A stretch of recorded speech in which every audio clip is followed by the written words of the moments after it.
17-ноябрда өлкөдө жергиликтүү кеңештердин депутаттарын шайлоо өтөт. Бул шайлоодогу негизги артыкчылык аралыктан добуш берүү. Мындай ыкма Кыргызстанда биринчи жолу колдонулууда. Ал ар кандай шарт менен расмий катталган жери боюнча шайлоо участкаларында добуш бере албаган жарандарга жакшы мүмкүнчүлүк түзөт. Аралыктан добуш берүү үчүн сиз Tizmekov.kg сайтына кирип, шайлоочунун кабинети кызматынан пайдаланып арыз берүүңүз керек. Мындан сырткары Борбордук шайлоо комиссиясы аралыктан добуш берүүгө арыздарды кабыл алуу үчүн чоң шаарлардагы жогорку окуу жайларында атайын пункттарды уюштуруп, анда адистер жардам берүүдө. Арыздарды кабыл алуу 6-ноябрда токтойт. Шайлоодо бул ыкманы колдонуу шайлоочулардын активдүүлүгүн жогорулатууга өбөлүүгө болот деген ишеним артылууда. Себеби соңку жылдары жарандардын шайлоого катышуусу кескин төмөндөп кеткен. Мындан улам жогорку кеңеште айрым депутаттар тарабынан шайлоого катышпагандарга атайын чара колдонолуу деген сунуштар дагы болгон. Технология болуп көрбөгөндөй өнүккөн азыркы заманда бардык эле жарандар үчүн аралыктан добуш берүүгө шарт түзүү мезгил талабы экендиген коомчулук тарабынан буга чейин эле айтылып келген. Бирок аны эске ала турган кооптуу жагдайларды дагы айрым талдоочулар айтып жүрүшөт. Аралыктан добуш берүүнүн натыйжасы эми ушул шайлоодон кийин билинет. Кошумчалай кетсек, өлкөдөгү административдик аймактык реформага байланыштуу жергиликтүү кеңештердин саны 59%-га кыскарган. 17-ноябрда болсо 264 жергиликтүү кеңешке, анын ичинде 33 шаардык, 231 айылдык кеңешке депутаттар шайланат. Шайлоону уюштуруу жана өткөрүү менен өлкө боюнча 56 аймактык жана 2438 участкалык шайлоо комиссиялары түзүлгөн. Шайлоого 39 партия катышууда. Шайлоого камылга тууралуу сөздү кабарчыбыз улантат. 17-ноябрга белгиленген жергиликтүү кеңештердин депутаттарын тандоого шайлоочуларды активдүү катыштыруу үчүн түрдүү маалымат иш-чаралары өтүп жатат. Катыш, тандаш, шайла маалымат өнөктүгүнүн алкагында БШК жаштар кыймылы менен биргеликте жогорку окуу жайлардын студенттери менен жолугушууларды өткөрүүдө. Андан сырткары ар бир аймакта жыйындар өтүп, анда административдик аймактык реформадан кийин жарандардын каттоосу электрондук системага киргизилиши, коопсуздук жана мыйзамдуулук боюнча талкуулар жүрүп жатат. Азыр Жалал Абад областы боюнча 10 шаар, бир шаар кошулду, Шамалдысай жана 37 айылдык аймакта айыл кеңештер шайланат. Жалпы мандаттардын саны Жалал Абадта 499 мандатка кыскарган, анткени көп айылдар бириктирилген, 29 айыл башка айылдар менен бириктирилип, ал эми 8 айыл, анын ичинде 8 айыл ушул Жалал Абад шаарына кошулган. Ошондой чоң оптимизация болуп, азыр шайлоо дагы зарыл болду. Муну кичине эртерээк өткөрүп атабыз. 25-жылы кезектеги шайлоолор каралган. Ал эми ушул реформанын натыйжасында шайлоолор азыр өтүп атат. Анан шайлоолордо бирок айрым шайлоо эрежелери өзгөргөн. Алардын баары мындай бир шайлоо катышууну жеңилдетүү же болбосо жалпы процессти мындай оптимизациялоо дагы максатта кабыл алынган.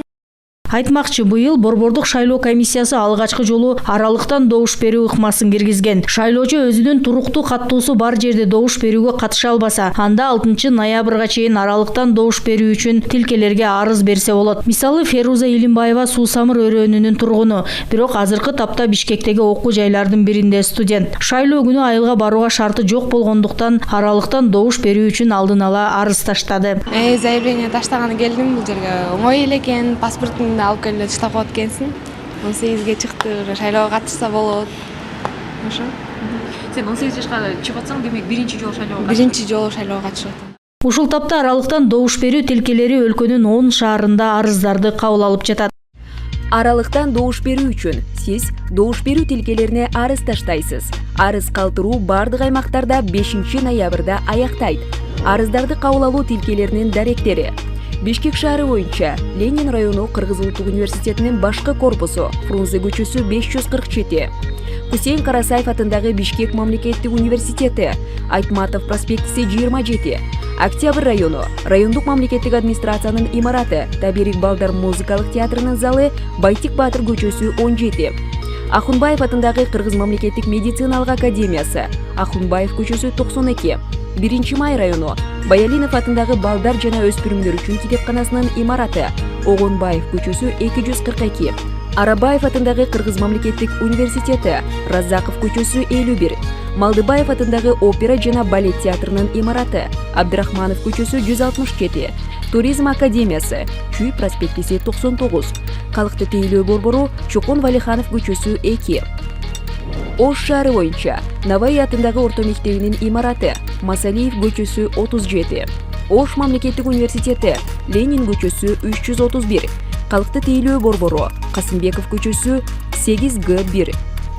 Баткен шаары боюнча Бөкөнбаев атындагы орто мектебинин имараты, Момунов көчөсү 16, Баткен мамлекеттик университети, Жусупов көчөсү 21, Калыкты тейлөө борбору, Мурат Салихов көчөсү 33-1, Жалал-Абад шаары, Осмонов атындагы мамлекеттик университетинин имараты, Байзаков көчөсү 25, Токтомаматов атындагы эл аралык университети, Спутник Тарсус көчөлөрүнүн кесилиши 1А, Калыкты тейлөө борбору, Барпы Алыкулов көчөсү 1, Каракол шаары, Тыныстанов атындагы мамлекеттик университетинин имараты, Тыныстанов көчөсү 26, Кыргыз мамлекеттик юридикалык академиясынын Ысык-Көл юридикалык институту, Тыныстанов көчөсү 46, Калыкты тейлөө борбору, Гебзе көчөсү 124, Нарын шаары, Кыргыз Республикасынын президентинин Нарын облусундагы ыйгарым укуктуу өкүлчүлүгүнүн имараты, Ленин көчөсү 76, Жаштар үйү, Ленин көчөсү 76, Калыкты тейлөө борбору, Ленин көчөсү 39, Талас шаары,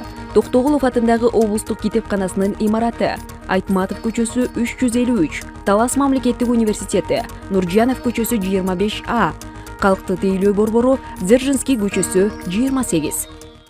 Ош шаарында бир аралыктан добуш берүү тилкеси жана 2 арыздарды кабыл алуу пункты иш алып барууда. Шайлоо тилкеси Масалиев 33 тарегинде, башкача айтканда Алишер Наваи атындагы мектепте жайгашкан. Биздин шайлоо участкада 2 оператор бар.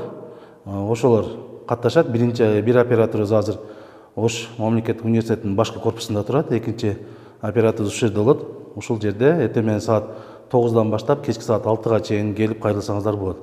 Номерлерде эшиктерге жазып койгонбуз, эгер байланыша турган болсо, багыттар менен шайлоо участканын эшигине чейин келип кирише берет.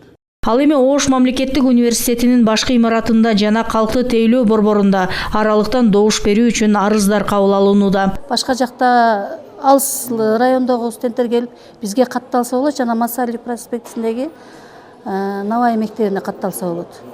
Анан кагаз түрүндө да катталса болот, арыз жазышып. 05-1980. Арыздарды кабыл алуу өлкөнүн бардык аймактарында уланууда. Нарын районундагы эмгекчил айылынын тургуну Раушан Шалтаева үй бүлөлүк шартына байланыштуу убактылуу Нарын шаарына көчүп келген. Ал 17 ноябрда жергиликтүү кеңештерге шайлоого катышуу үчүн Нарын шаардык шайлоо комиссиясынын аралыктан добуш берүү тилкесине арыз берди. Мен ушул маалыматты аралыктан добуш берүүнү массалык маалыматтардан угуп, ушул жаштар ордосуна келдим. Ушул жерден мен аралыктан добуш берүү үчүн келдим. Мен 17 ноябрда шайлоо күнүнө өзүм шартыма байланыштуу ушул эмгекчил айылына бара албагандыктан ушул жерден шайлаганга арыз берип келдим. Аралыктан добуш берүү үчүн 2 жол менен арыз тапшыруу керек. Биринчиси шайлоо комиссиясына барып, убактылуу жашаган жерге же туруктуу катталган жайдын аймактык шайлоо комиссиясына кайрылса болот. Экинчиси электрондук арыз берүү үчүн Тизме Gov.kg сайтына кирип, шайлоочу кабинети кызматы аркылуу онлайн жазсаңыз болот. Ал эми шайлоо күнү аралыктан добуш берүү үчүн келген жаран идентификациядан өтөт. Атайын жабдуу ал жаранга бюллетень чыгарып берет. Ошентип кадимки тартипте добуш берүү өтөт. Серепчилер аралыктан добуш берүү ыкмасы өз убагында кабыл алынганын айтышууда. Анткени буга чейин жарандар катталган жеринен алыс болгон үчүн шайлоого катыша албай, натыйжада шайлоочулардын саны кескин азайып кеткен. Бу жерде жанагы бир шайлоочу бир добуш деген принцип биринчиден сакталып атат, идентификация болуп атат, анан жана массалык прописка кылуудагы факторларына мындай кичине бөгөт коюлуп атат да. Ошол эле замат ооба негизинен бул жакшы идея болуп атат. Эми ошол жакта дагы мамлекеттик орган жактардан да бир сыйра контролдош керек.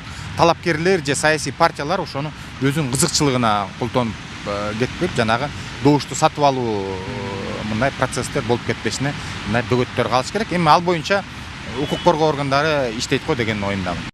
17 ноябрда өтүүчү жергиликтүү кеңештердин депутаттарын тандоо аймактык административдик реформадан кийинки алгачкы шайлоо өнөктүгү. Ошондуктан анын маанилүүлүгүн мамлекет башчысы да белгилеп, элди шайлоого жегердүү катышууга, тааныш билишке эмес иш билермандыгына карап, татыктуу талапкерлерди тандоого чакырган. Мамлекеттик кызматкерлерди үгүт иштерине аралашпоого, эгер мындай учурлар катталса, катуу чара көрүлөрүн эскерткен. Ирилештирүүнүн алкагында быйыл 59% кыскартуулар жүрүп, 264 жергиликтүү кеңешке, анын ичинде 33 шаардык, 231 айылдык кеңешке депутаттарды шайлоо өтөт. Мурда алар 4 жыл мөөнөткө шайланса, эми 5 жылга шайланышат. Зыйнат Ибраимова, Улар Кайназаров, ЛТР, Жума Сереп.